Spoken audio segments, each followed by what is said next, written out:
कि weekly expiry के बड़े सवाल आखिरी घंटे के हैं, कौन से सर बताएं। रिकवरी की वजह क्या, और वो भी इतनी तेज रिकवरी बिना किसी वजह के क्या आ सकती है, आती है तो क्यों, ये जानना समझना जरूरी है।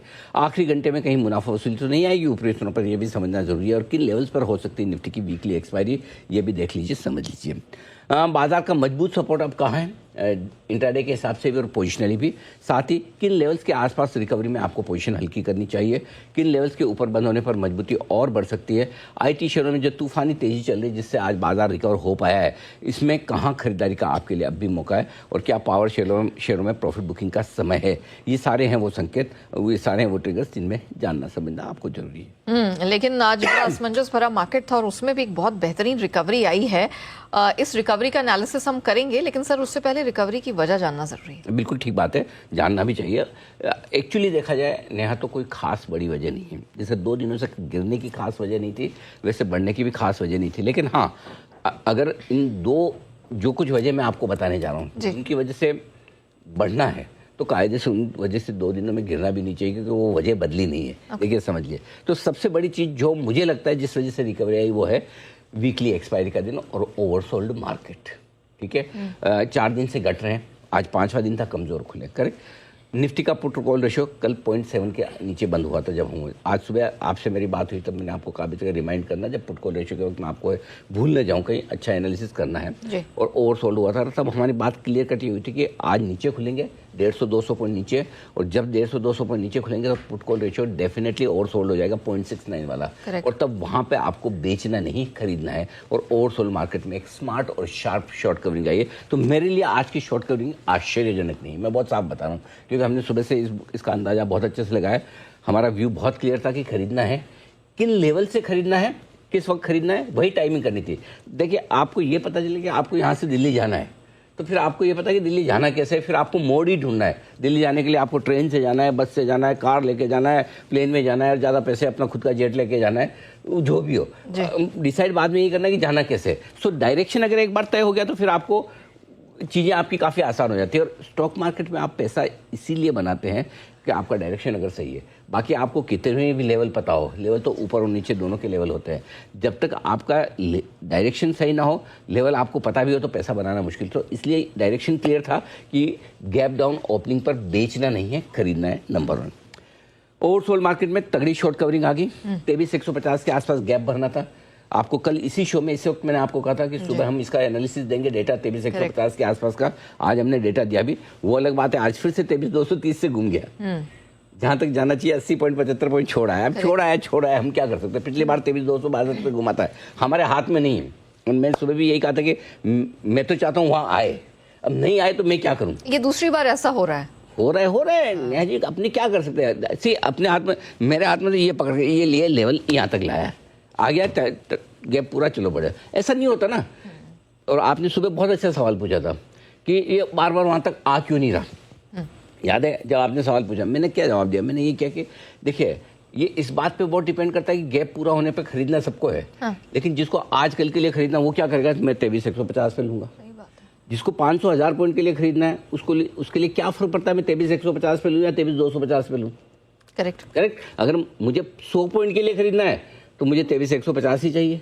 मुझे 500 पॉइंट के लिए खरीदना है तो मैं 50 पॉइंट ऊपर भी ले लूँ। और वही हुआ, देख लीजिए, सुबह किसी की हिम्मत थी बोलने की 23,550 आ जा सकता है। Absolutely not. और आया आपके सामने। ये कमाल डेटा एनालिसिस, ये मेरा कमाल नहीं है।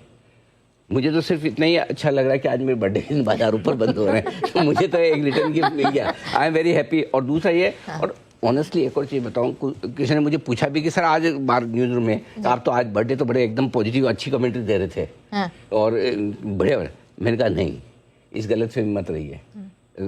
वो अगर अच्छा लग रहा है तो ही अच्छा बता रहे हैं। लगता है कि यहाँ से घूमना चाहिए, नॉट दैट कि मैं तो वो फिर ऐसा है तो मैं डेली बर्थडे मनाना शुरू कर दूँ कि मेरा आज ये वाली डेली बर्थडे, कल डेली, वैसा नहीं होता। देखिए, सिंपल सी चीज़ क्या है, जब आपको ज़रूरी है कि अगर आपके डेटा ये कह रहे हैं कि बाजार को यहाँ से घूमना है लेवल के साथ, एनालिसिस के साथ, तो वही 23,150 से, और इसीलिए 500 पॉइंट की 400 पॉइंट की बढ़िया तेज़ी बनी है। एक तो ये हो गया। दूसरा ये कि एशिया बाजारों में भी लोअर लेवल से अच्छी रिकवरी आई। सुबह जो आपको जापान, कोरिया वगैरह जितने नीचे दिख रहे थे, बाकी सारे बाजार ऊपर हरे में बंद हो गए। कोरिया, ताइवान वगैरह वगैरह वगैरह ऑल गुड। कच्चा तेल वही $94, $93, से 95 की रेंज में टाइम पास फुल चल रहा है, बहुत बढ़िया। दूसरे दिन लगातार IT, अब आई लव IT, मजा आ गया। क्या सही वक्त पे IT ने ब्रेकआउट दिया।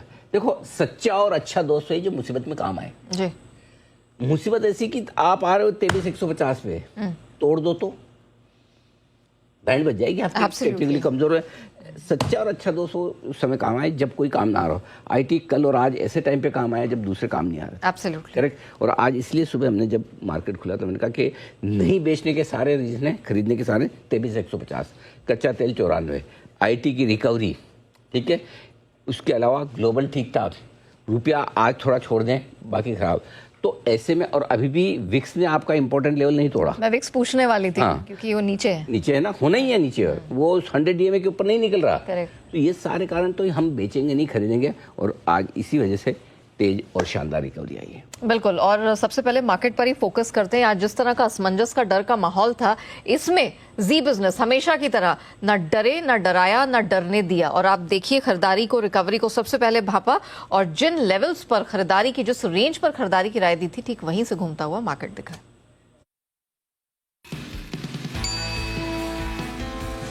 निफ्टी का पुट को रेशियो 0.7 के नीचे है, ओवरसोल्ड होने के नजदीक। 23,200 का मतलब आप 23,150 के बेहद करीब है। बायर नहीं लेना मत लीजिए, कम से कम बेचिए तो मत। खरीदना चाहते हैं, यही रेंज है खरीदने की। जो टारगेट आपके 23,125 से 23,275 की रेंज में 2 टुकड़ों में ले लीजिए। स्टॉप लॉस 23,000 का आपका टारगेट, 23,350, 375, 425 3 छोटे टारगेट है।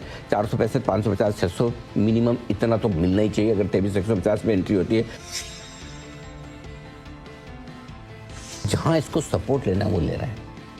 23,150, 23,265 जो पुराना हाई था, लो था, उसके आसपास आकर सपोर्ट ले रहा है। आज का लो क्या बना है देखिए, 23,229 का।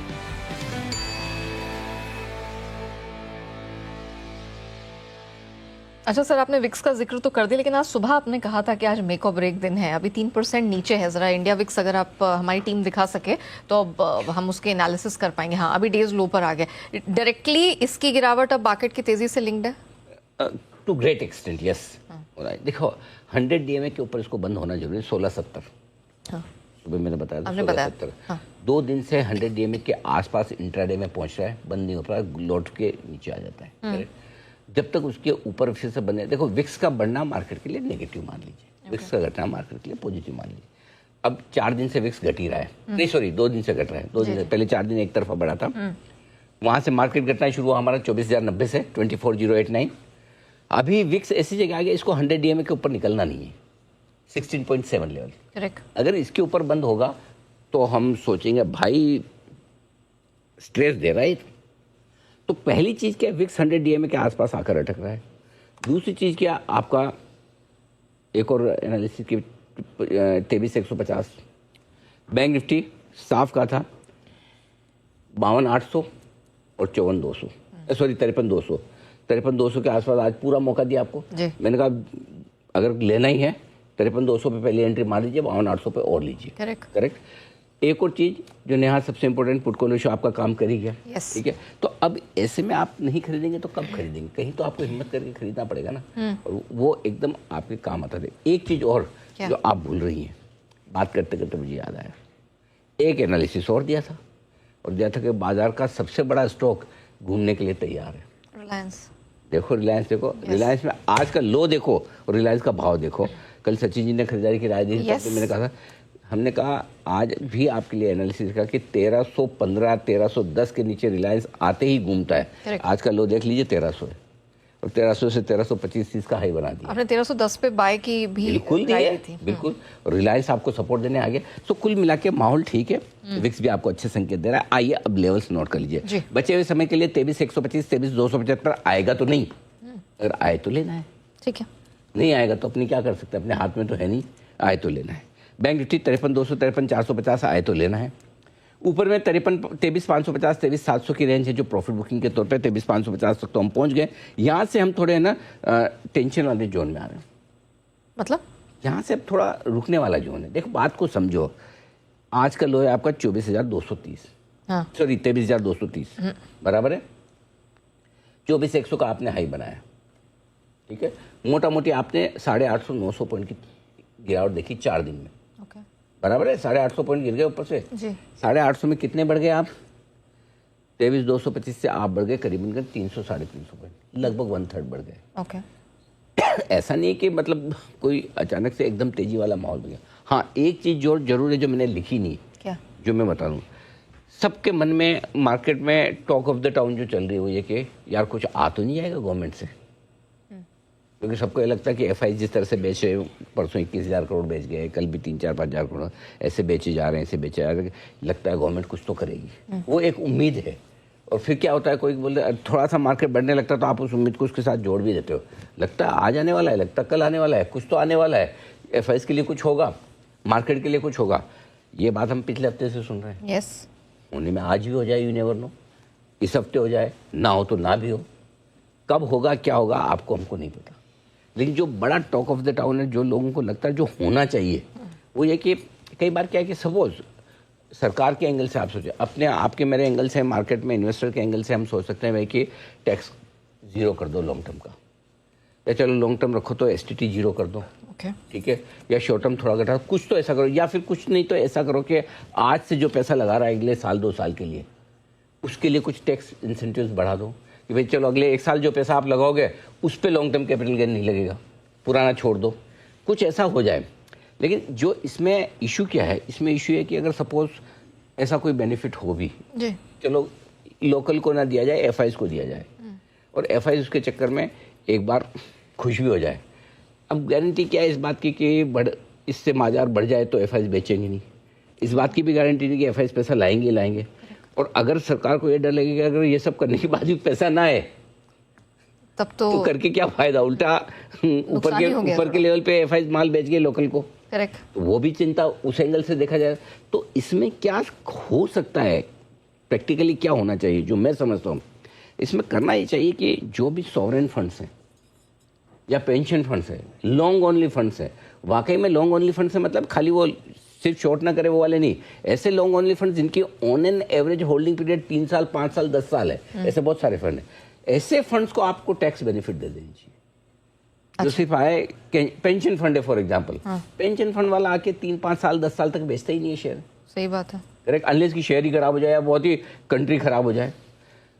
समझो कोई गवर्नमेंट बेस्ड सॉवरेन फंड्स है, जैसे गवर्नमेंट ऑफ सिंगापुर हो गया, आरडीआ हो गया, अबू धाबी इन्वेस्टमेंट अथॉरिटी हो गया, ये इस तरह के जो बड़े फंड है, कैलिफोर्निया पेंशन फंड हो गया, कनाडा का हो गया, इस तरह के 50 फंड है जो पेंशन फंड है या फिर गवर्नमेंट, उनको आप दे दो कि भाई आप आओ, आपको आपके लिए छूट है। हेज फंड को नहीं दें, ये तो आज आए कल ये निकल लेंगे, नहीं हॉट मनी नहीं चाहिए, अच्छे वाले पैसे चाहिए, क्वालिटी वाले पैसे चाहिए, जो लंबे समय तक रहे। अपने कहते हैं ना कि भाई अगर आप पैसे उधार लेने देने के बिजनेस में, भाई अच्छे आदमी के साथ काम करना, हर किसी के साथ नहीं काम करना, तो ये बहुत ज़रूरी है। तो अगर ऐसा कुछ हो जाए तो मैं बोलता हूँ बाजार के लिए बहुत बढ़िया। खैर होगा नहीं होगा ये तो बात निकल गई, इसलिए हम डिस्कशन पे आ गए, लेकिन कहीं ना कहीं बाजार में लोगों को ये उम्मीद भी है कि कभी एक कोई अच्छा आ जाए तो आ जाए, बहुत बढ़िया बात। सर लेवल्स बता दीजिए, ले लीजिए पहले support level Nifty bank Nifty 23,125, 23,275, 53,200, 53,450 आज के लिए इंटरडे सपोर्ट लेवल, 23,550, 700 रुकावट की रेंज, 54,100, 54,400 की रेंज में आए तो बैंक निफ्टी में भी करें प्रॉफिट बुकिंग।